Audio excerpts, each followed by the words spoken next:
This episode of Beyond the Front Door is brought to you by Peak Properties in Cheyenne, Wyoming.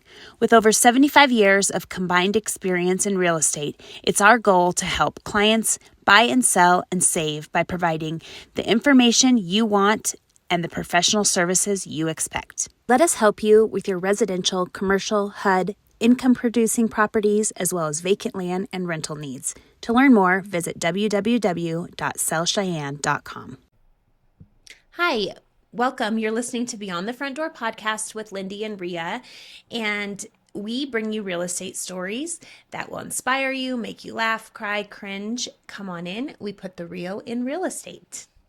Yes, thank you so much for joining us today. I am really excited to announce our guest, who is Dr. Michelle Aldrich from the Cheyenne City Council.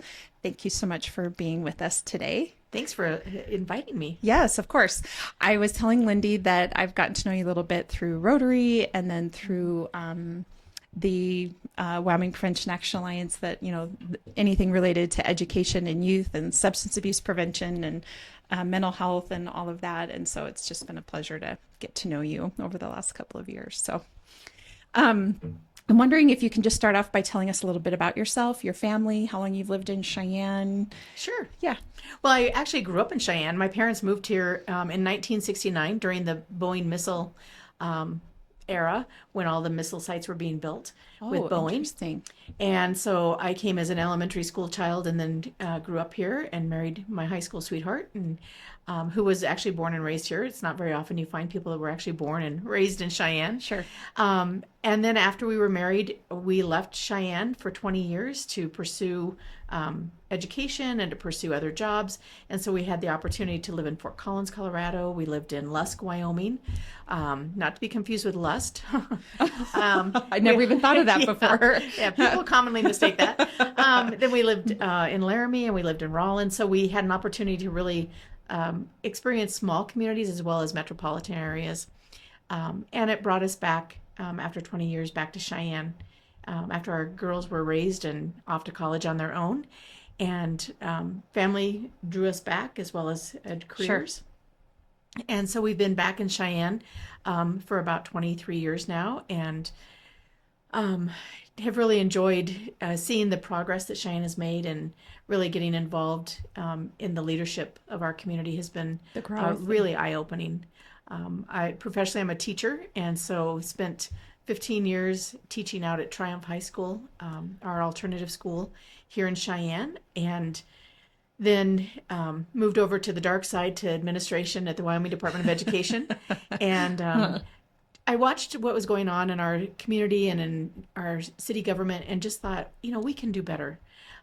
It was a pretty, the period of time for a 4-year period there, it was pretty confrontational. It wasn't a lot of kindness going on, but between council members and the mayor.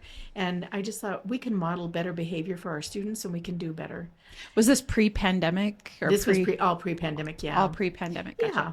And so I think that that was really what motivated me to run for city council, and it has been quite the education, quite honestly, and really would encourage anybody to run for public office, because one, you'll never treat people that knock on your door the same way again. Yeah. Campaigning. Plus, it's a great way to get to know your neighbors and the community. I always felt like I knew Cheyenne, but you don't really know Cheyenne until you've seen behind the curtain, so to speak. Yeah. So backtracking for just a minute. So when you were like in those smaller towns in Wyoming, were you a school teacher during that time? I was not. Okay. I did a variety of jobs, because in small communities, there are limited opportunities. Yes. So when we moved to Lusk, Wyoming, I had been working for Mountain Bell and AT&T, and they had just bought a new Merlin phone system. I was the only one who knew how to operate their new phone system. So I was hired as a dispatcher. It's very interesting. For a public safety center. Yeah. I also did advertising, sales, things like that. I was just on the phone last week with a former principal in Niobrara County, and she was talking about how, like, completely K through 12. I think it was about 300 students. And like the first image that hit my head was Little House on the Prairie with the schoolhouse, and you've got, kindergartners sitting with sixth graders. And I know it's not quite like that, but it's close enough where you've got grades kind of combined together in those more rural communities. And you're right, unless you're traveling the state and really seeing it for yourself firsthand, you don't really think about it like that. Because if you're from a bigger town where, all the grades are separated, you just think that's how it is for everybody. And actually, like you're saying, in those small towns, it's you gotta be creative and innovative. Yeah, and we moved from Fort Collins, Colorado to Lusk, Wyoming. Oh, yeah. And my husband was a social worker. That was his first social work job. And so we would have, the first week we were there, we had somebody knock on the door and say, hey, your husband's a new social worker, right? And I was like, yes. And it was our back door. And it was kind of weird. And he said, hey, can you let him know I'm not going to make my appointment at 1:00? I'm like, sure. What is your name? He goes, he'll know.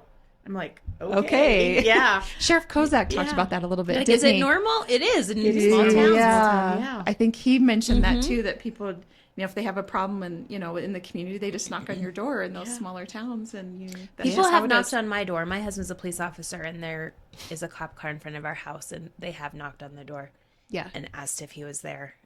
Well, and I think I will say with law enforcement, like they take their vehicles home. The whole point is to take their vehicle home is so that there's a community presence, right? Like, that there's law enforcement in your neighborhood. So I suppose with that comes a knocking on the door. Well, and you live in a small community in Niobrara County. This was really interesting. They actually would print a booklet. And remember, there's only 1,200 residents in Niobrara County at that time. And they would print a booklet that had everybody's license plate number and then who the owner that was registered to that vehicle and their phone number. Oh my God. And that was back before cell phones. This is 1985.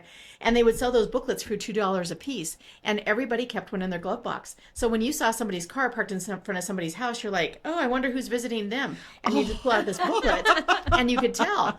So, and we had a pretty distinctive customized van.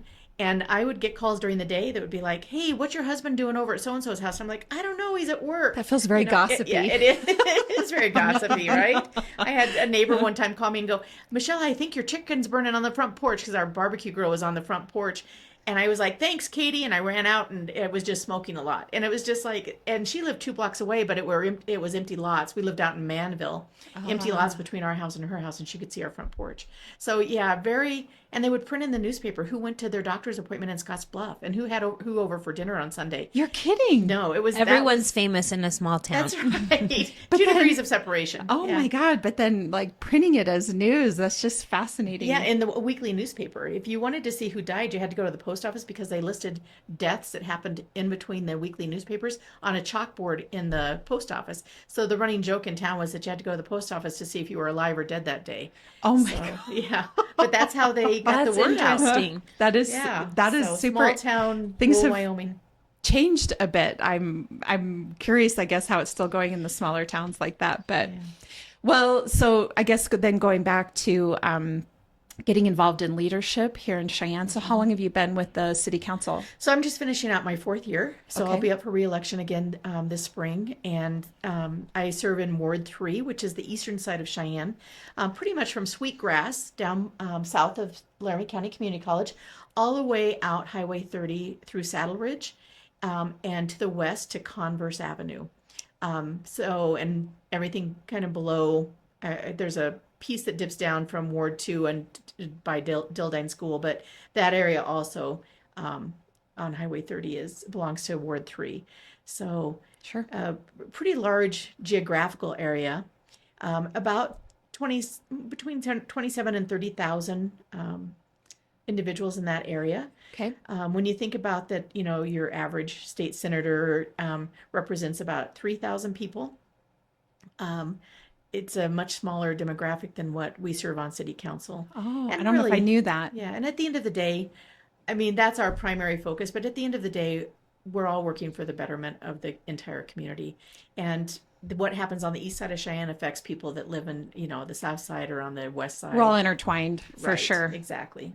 So, so you got started during the pandemic then in 2020. I did. Yeah. I ran for office and I knocked on 10,000 doors during the pandemic. Wow. Well, everybody was home. Well, they actually, some of them were home. It was really at the very I started campaigning in 2019. And Oh, so okay. I was elected right as the pandemic Was hit in happening. 2020. Yeah, but people were still very cautious about opening their doors and things like that. So, um, and mask really hadn't, they were just starting to suggest masking. But people were very, very friendly. Surprisingly enough, that was probably the most intimidating thing. That and big dogs in the yard. Yes, yes, I would agree with So, that. yeah. As you know, I delivered flowers Mm, for about 7 months. yes. And yes, animals are protective of their homes. And so you do got Yeah. to be a little cautious walking up to the door. But in my case, when you're walking up with flowers, nobody's really sad to see you for the most That's part. right. That's Not right. that anybody would be sad to see you either, but there's a clear, like, it's clear why I'm Why there, you're I there, guess. yes. Yeah. Yeah, I should try that next time. Just Carrying spring flowers. I know, and I had veteran and experienced, candidates who had served in public office that told me you always need to carry dog treats in your pocket, and so I did. Oh. But there were still some of those dogs that were just still intimidating, even if you were giving them milk bones. Sure. Yeah, they're still cautious. They can't be Yeah. bribed quite so easily. Yeah, exactly. So, as we were talking about earlier today, one of the things that, of course, we would love to chat with you about is just the overall housing situation here in Cheyenne, since this is a real estate podcast. And I know that it seems like a couple of years ago, the mayor spoke to the realtors. And I think at the time we had about a 3,000 or 4,000 units short here in Cheyenne for housing. And that was only expected to continue to grow. So I'm wondering if you'd be willing just to talk a little bit about how that is going now, our housing shortage, and how homelessness, or maybe not homelessness, but just how that's impacting, I guess, Cheyenne. Yeah, I think that's a great topic, and we spend a lot of time talking about housing on the council. You're right. We did have a more significant shortage probably 2 to 3 years ago. We right now think that we're still about 1,000 units short of Oh, housing. so it's improved. It has right now. improved. But unfortunately, it's improved through things like apartments. And I shouldn't say unfortunately. I think there's a big demand for high quality and luxury apartments. But the real challenge has been that we've almost had the perfect storm. We've had a lot of economic growth and development in Cheyenne, which we're all always excited about. And we want to be really good stewards of our public safety resources, and we want to make Yep. sure that we have plenty of police protection, plenty of fire protection, all of those first responders, that they can get to those people in a timely fashion, even as Cheyenne is growing and expanding. But then we had, as you mentioned, COVID, and we had a lot of people who moved to our community during COVID. The census was done right at the beginning of COVID, Yep. during COVID 2020, right?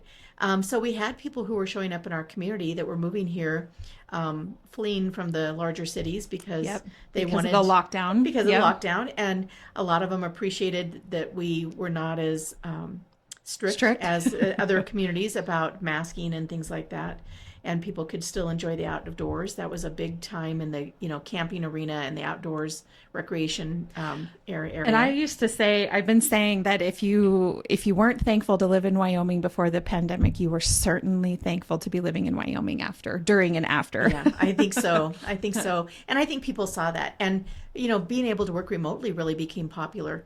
And why not live in Wyoming where you didn't have any state income tax and you could work, from anywhere in the country? I met a couple that are actually CPAs out of Kansas City who had moved to Cheyenne during the pandemic because they both could work remotely as certified public accountants.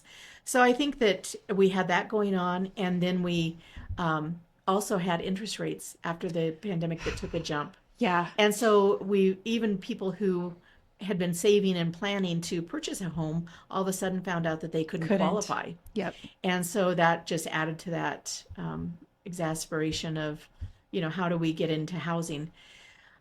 So I think that, we've had a lot of apartment complexes. We've had a lot of developers and builders here in town that have been working on this with the council and with the mayor. We've worked with Habitat for Humanity and an affordable housing task force led by Brenda Burkle at my front door to talk about how we might be able to reduce some of the burdens that we have through our Uniform Development Code, our UDC, on builders and developers.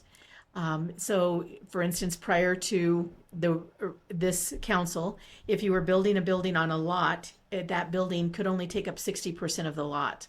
We changed that so now it can take up 80% of the lot.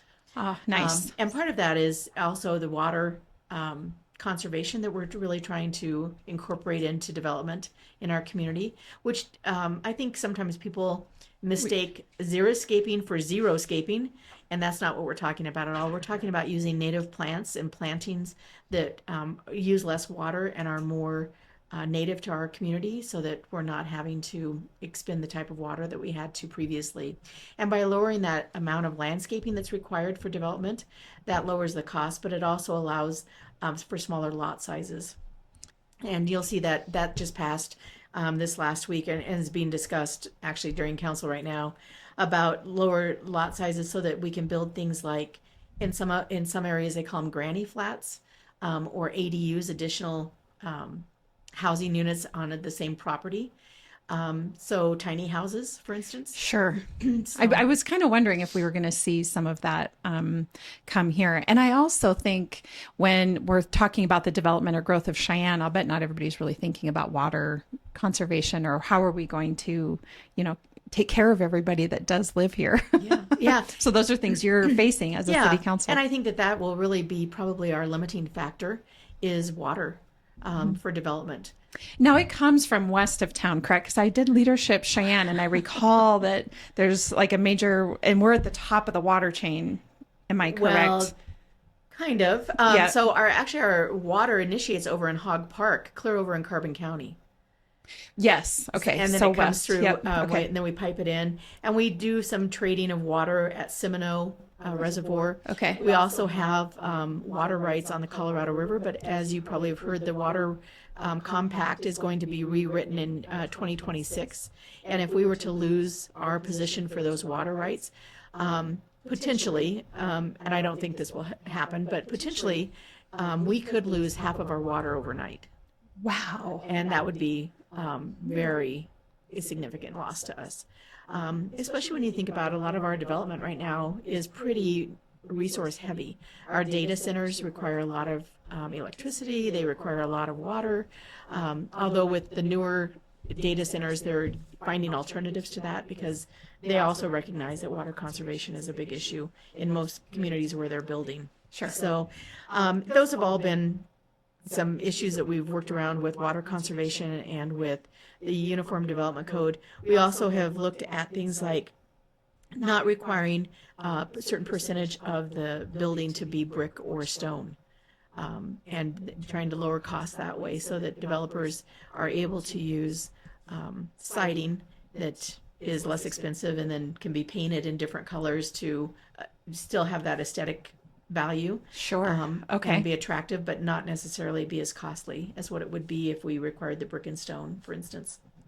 I guess I hadn't even, thought about those things. So as the city council is working with builders, you guys are working to make it easier and allow for more space and just to make things more cost effective to essentially address a housing shortage with those builders. Without ever compromising safety, right? I Right. mean, at the end of the day, we want to make sure that what's being built in our community is quality and it's safe, and that we're not going to put people at risk because we've lowered our standards to such a point that it Right. would lower the standards that the homes are being built to. Sure. And with those types of builds, they're just not going to last long. And then the community is going to end up paying for that. Right. So that makes complete sense. I think the other thing that we're working on too and looking at is we have a lot of rentals in our community. We also have a lot of homes that are being used as Airbnb. And when you have a home that's taken out of the inventory for Airbnb, that reduces that inventory for people that want to buy homes. Or live here. Right. Yeah. We also have some people in our community that make a living by restoring houses or flipping houses, I think is probably the common term for that. And they serve a purpose as well. But there has to be a balance because a lot of times the homes that are being purchased to be flipped may be those entry-level homes where a young family might be able to put in sweat equity and be able to get the home for a lower price, put in Sure. labor and increase their investment and then sell that and trade up in houses. Sure. And so it eliminates that, it doesn't eliminate, but it limits that really entry-level homeowner from being able to invest through sweat equity. Sure. Well, and I guess I think on the flip side of that is that No pun intended. no, you're right. Thanks for catching that. Well, the one thing that I think of, like, Corey here flips homes, but the thing that I've always loved about what he does is he's really careful about the homes that he chooses, flips them, and they're still a first-time home buyer home when he's done with a lot of them. Not, I'm sure, probably not all of them, but I used to tell when I first started doing this with him, and they had a home that they had redone, but it was still affordable to the buyer.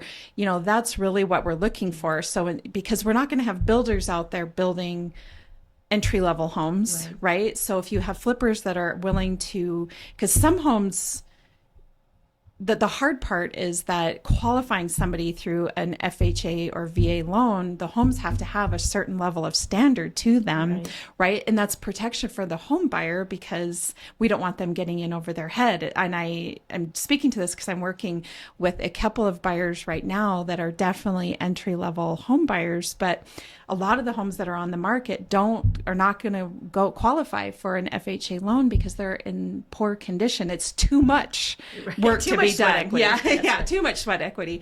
So those flippers that can go in and fix some of that and try to still keep it a starter home are the ones that I'm really treasuring the most, because it's that balance of, for example, if you look at homes right now in Cheyenne that are under 250,000, almost all of them can only be purchased cash or conventional. Very few of them are would qualify for FHA. And so then that first-time home buyer then has to have a significant amount of money down to purchase that home. And or somebody willing to co-sign. Yes, exactly. Or somebody willing to co-sign. So then, if flippers do go in and purchase those homes and can keep them affordable, but take care of some of those things that an FHA appraiser is going to catch, then it's sort of a win-win. But it's a conundrum. Yeah, for and sure. I think there's a place. When we think about the housing market on a spectrum, there's a place for all of those different types of alternatives, right? For Yes. the home, those that are buying and restoring homes or flipping homes, those that are being qualify for that sweat equity piece. Yep. Those that are being restored by Habitat for Humanity for those families that are putting together, their finances and their credit history and things in order to get into a home and to get hopefully stabilization and out of poverty. And then for those young professionals who want to have a luxury apartment, they don't want the upkeep of a house. Yep. Or the maintenance. And then for those families who are downsizing, those couples that are empty nesters that are thinking, I don't need a 5-bedroom house anymore. Yep. As well as for those young growing families that may be looking for those 5-bedroom houses. Yeah. So I think we need all of those things on that spectrum to address the housing shortage. Yep. And I think that another piece that has impacted our housing market has been the influx of people in our community who come from places like California or Texas, where they come with a lot of cash and they can offer a cash buyout on when a house is for sale, or they can actually offer more than what the seller is asking, which really is frustrating to first-time homebuyers who aren't aware that a lot of times you may put an offer on a house and it may be you're competing, right?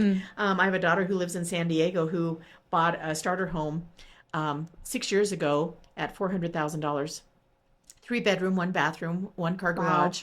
Yeah, a large lot, but in an area that was being undergoing kind of an urban renewal area in the inner city of San Diego. Their property value increases so often that they reassess their property taxes every 6 months. Oh my gosh. And so that home that she bought 5 years ago at $400,000 is now worth over $1 million. And you got to pay taxes on it. And you got to pay taxes on it. Yeah, exactly. And it was a house that was built like in the late 50s. So, of course, the aluminum windows, all those things that are now needing to be replaced, that built-in obsolescence. But, a mortgage payment versus a rental, and you have something to show for it, is a much better investment. Yes. But she also saved for 11 years to be able to buy that house because there was so much competition. Every time they put in an offer on a house, they would be outbid by someone else. Finally, her realtor said, it would be really helpful if you would write a letter to the seller and say, look, I'm not looking to flip this house. I'm a teacher in the community. I want to live close to where I teach. And we're newly married, and we would love to buy your home, and just basically sell yourself as a potential Investing buyer. in the community. Investing in the community. Yep. And actually, they were selected by the seller because that seller really felt a commitment to their neighbors to make sure that they weren't selling it to someone that wouldn't be a good future neighbor. And so I think that who knew that in big urban areas that's really, you don't even realize that sometimes is going on as well, that this seller is being inundated with these letters, and it's really kind of they're picking and choosing who they want to live. To live in their old home, because people become emotionally attached to their house, right? Yes, they do. I don't know if you've ever sold a house. I've sold houses, Yeah. and I've sold them sometimes to friends, and then I'd go in and they had like painted things different colors, and they'd done things which they had every right to do. Yeah. But I would leave in tears because the wallpaper I had hung in my daughter's nursery, they had decided that they were taking that down and painted, the room a different color, and it was going to be used for a different purpose. And I had so many memories. You'd put that up with love. Yeah, exactly. Planning while we were pregnant for this new baby and having this wallpaper. And so sometimes I don't think people understand how emotionally attached you become to a home and to your neighborhood. Well, and I do think you're right in that people want, because they do have that emotional attachment to their house or their neighborhood or their community, that, in some cases, those letters completely make sense, because then they want to make sure that somebody's going to buy the home that's going to love it the way that they did, or is going to invest in the community the way that they did. Lindy and I've talked about this. I think your backyard or something at your house in Gillette, they were not taking care of the yard, correct? And you guys were like... And they, our old neighbor sent us a picture of our old home, the childhood home that I grew up in. Yeah. And the backyard was all overgrown. Yep. And she was like, look at your backyard. And I was like, aw, you can't even see the basketball court. So I grew up a block away from where I live now. You get to see your house. Well, I see the house that I grew up in, and I live in my old principal's house. I'm sure he's rolling in his grave because I was not the best child in the elementary school. But the house that my mom, she was a single mom, and that we grew up in, and that she put her blood, sweat, and tears into, now looks like the Addams Family house, and it is horrifying. And I'm sure it would break her heart to see. And I'm sure that the people that are living there that have done all sorts of plantings in the front yard and, things like that, probably think that they've made an improvement, although I don't think any of the neighbors agree with that idea. But it's been really sad to watch, and it is hard to see things where you have all these memories and, you put all this effort into it, and then to watch it be, not taken care of and to change. Yeah, it's hard. Well, we had... Eric Pryor on here from Wallach and Voke about a month ago, maybe, or a few weeks ago. And he was talking about how there was a time where, is it FHA that had like a rehab loan? So you could purchase your home, but at the same time, you could apply for this, this rehab loan, where you then would, you could rehab it and then roll it all together in one loan once you were done. Am I correct? Yes. That kind of went away, of course, during all of the growth that has happened, but he mentioned it as wanting to bring that back if there was any way. The hard part with it came, from what I recall, is that you have to, like, they want to pay for everything at once it's done. So you need like a contractor that will work with all the, like a general manager contractor. And money up front, right? Yeah, that will pay to have everything done and then wait to get paid until it's all done all at once. That is one of, I think, the challenges of that. But he was saying they used to do it all the time to help in these cases where you could rehab your house. And, so it would kind of make sense for those that don't necessarily qualify for FHA to begin with, maybe with a rehab loan, you could get it up to speed. We bought our first house at 19. And our interest rate, this will kill people, was 17.75% during the Jimmy Carter administration, on a home in South Cheyenne. Wow. Yeah. And so I don't think we've seen interest rates that high since then. But, being able to buy houses over the last 10 years at 1% and 2% and 3%. Spoiled us. Really spoiled us, right? Really spoiled us. It's called 32K. I was wrong. The loan, the rehab loan? 302K. Okay, gotcha. When we were buying houses, if you were just going into the housing market, you used a WCDA loan. Yes, that And was my first home too. That was very, very popular. But those loans are few and far between as well. So Sure. Yeah. Well, and sometimes I think it's just because FHA maybe makes better sense for people, like a flat FHA without WCDA. But I have a feeling WCDA is going to make its way back around again, considering the higher interest rates. well, and and it'll that be sort of thing. interesting to see what happens because the affordable housing, and I think we always need to be careful. There's a difference between attainable housing and affordable housing. Sure. And you can have affordable housing, but that still may not be attainable for some families. And so, especially with interest rates the way they are. But housing and affordable housing is actually one of the interim topics that's been proposed for the Wyoming State Legislature for them to study in the interim between this legislative session and the next legislative session. And I think they're going to announce those interim topics around the 1st of May. So be watching for that because I think this is not a problem that's unique to Cheyenne. Sure. I was just talking to somebody in Hannah who said that they bought in Hannah because it was what they could afford. But the problem is there's not quality health care nearby. I mean, there is no medical facility in Hannah other than an outreach clinic. And it's an aging community. And so, the schools also the number of students enrolled in schools are diminishing. Their rec center is struggling because their city government is struggling. If you've been to, and I think you saw this probably when you lived in Gillette, you might have seen this down in the Rawhide subdivision, where people would actually come in and buy the houses off the foundations and take them to Laramie and different places. And then it left all of these foundations in the community. And so that's happened in Hannah as well. Is that they have in fact, they had to make a rule that if you were going to sell a house off the foundation, you had to cover the foundation because it was becoming such a public hazard of people falling into these basements, on these lots. Interesting. Oh. So, yeah. But I think I think we'll see some of those things that will resurface if housing is discussed as an interim topic, because we have to be able to do something. Our workforce is impacted by people not being able to afford to live here. Yep. The economic growth is being impacted because companies can't come here if they can't find people to work, or if their employees can't find houses to live in that want to transfer. Right. So it's Well, and I'm all just of thinking, those- like, we have a wonderful VA hospital, and veterans move here to be close to the VA hospital. And the But if you base. don't have affordable housing Housing. for them to buy, how are they going to move here? Yeah. And we've also looked at the number of people that live in Cheyenne that are commuting to northern Colorado to work. So my understanding is that there are right now about 2,000 people a day that commute out of Cheyenne to northern Colorado, and that there's about 1,000 who commute from northern Colorado into Cheyenne. And so who knows how many of those people would choose not to commute if there was affordable housing available. Yeah. That makes sense. point. So I guess to wrap up, what are the things you're looking forward to, I guess, for Cheyenne moving forward? Gosh, this is a great time to be in Cheyenne and a great time to live in Cheyenne.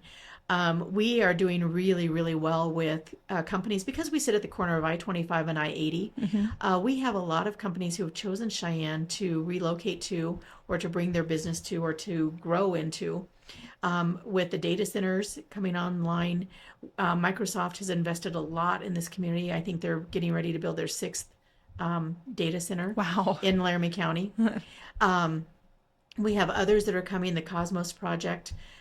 You can see by the annexation and the development that's happening to the south of Cheyenne, there's a lot of growth going that direction. We've annexed property now all the way down to the east side of Terry Ranch Road and South Greeley Highway for the Bison Industrial Park. We have multiple industrial parks that are attracting people like Eagle Claw, the people that make fish hooks and fishing equipment. My husband was just noticing that. He goes, I think they make fishing hooks. I'm like, really? We have a lot of manufacturing going on in our community. So our economic future is really bright. But I think that with growth sometimes comes challenges. Growing pains. Growing pains. And that we're all going to have to work together to make it to continue to be the community we want it to be, while having all the amenities that we would like it to have.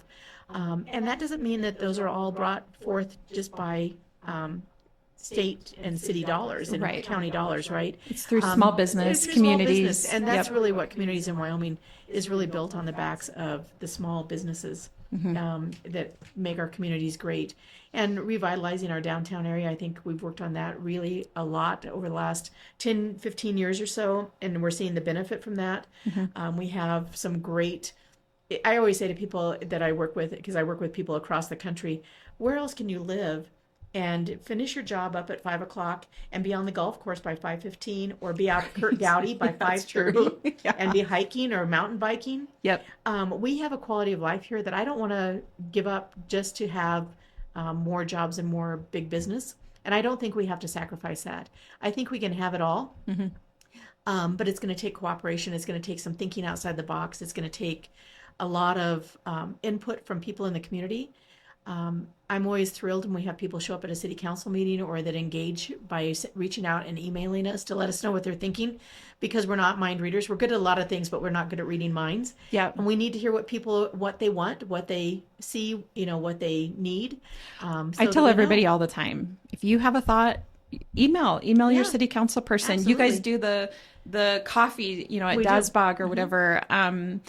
Your state legislator, whoever it is, I hear all the time, we want to be hearing from our constituents. And I've sat in the chambers of the city council or county commission or up at the Capitol, and it's not as full as I think we would like it to be. Like, if you have an opinion about something, everybody does want to hear from you. So they well, do and I want to think hear from that's you. the other thing that people, especially if they've moved here from out of state, they don't realize is we have unbelievable access to our elected We officials do. in Wyoming.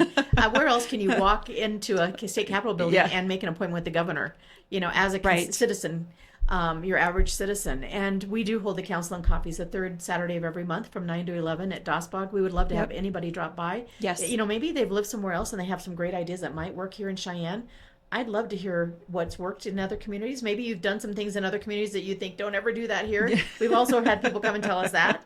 But we want to know what you're thinking and what you'd like to see happen in Cheyenne. Yes, I love that. Well, you've already kind of said this, but Lindy and I each have a favorite question we like to ask everybody. So what is your favorite thing about Cheyenne? The sense of community. Yeah. That we really, Kevin Bacon talks about 6 degrees of separation. In Wyoming, it's 2 degrees of separation. And you don't have to go very far to know somebody who knows somebody, to have that shared friendship. And I think that we have a quality of life that's unsurpassed. I completely agree with you. We have a lot of freedom here. We have a lot of open space. We have community. We have I agree. It's one of the best. I'll never leave, much to my husband's dismay. He wants to live where Someplace sunshine. warm, right? Yeah, of course. All right. If you could buy real estate anywhere in the world, where would it be and why? If money was not an object. If money was not an object. Gosh, that's a great question. I live in my dream house now, so I have a beautiful home with a beautiful view that I can see Long's Peak on a clear day. But probably if I was going to buy real estate, I would love to have a penthouse apartment. I love height, and I love to be able to see the ocean. So I would probably buy in the Golden Triangle of San Diego. Well, that's awesome. That's very specific. Yeah. We haven't heard high rise yet, or the top penthouse. Oh, yeah. Yes, that sounds great. That does sound really amazing. I love that. I love to look at those even in downtown Denver. They've got to have amazing views, right? Yes. And I it's something completely we agree. don't have here. So, Right, yeah. exactly. What's the tallest building in Wyoming? Well, it used to be the U.S. Bank building downtown on Cary Avenue, but I'm not sure. It's probably, I would guess maybe it's the Thyra Thompson building in Casper now, the new state office building. Oh, sure. So I was I'm trying to thinking. I can't think of any building that would be taller than that, but I can't either. Although I thought at one time there was a building in Laramie that was up for running. But maybe I'm wrong. But you're probably right. The one here in Cheyenne, and I'm assuming Cheyenne or Casper would be the one to have the. We'll have to find out. We will. Yeah, we'll do a little that's fact checker. that's a great trivia question. Yeah. So, Yeah. So anyway, thank you everyone for listening in today. And remember that Lindy and I are realtors here at Peak Properties. So we would love to help you on your journey to purchase or sell a home. You can find us at www.sellcheyenne.com as well as all of our social media channels. And of course, you can listen to Beyond the Front Door on iHeartRadio, Spotify, Apple Podcasts, and YouTube. So thank you. Thanks for having me. Yeah. Thank Thanks you. so much. That was really interesting. This episode of Beyond the Front Door is brought to you by Peak Properties in Cheyenne, Wyoming. With over 75 years of combined experience in real estate, it's our goal to help clients buy and sell and save by providing the information you want and the professional services you expect. Let us help you with your residential, commercial, HUD, income-producing properties, as well as vacant land and rental needs. To learn more, visit www.sellcheyenne.com.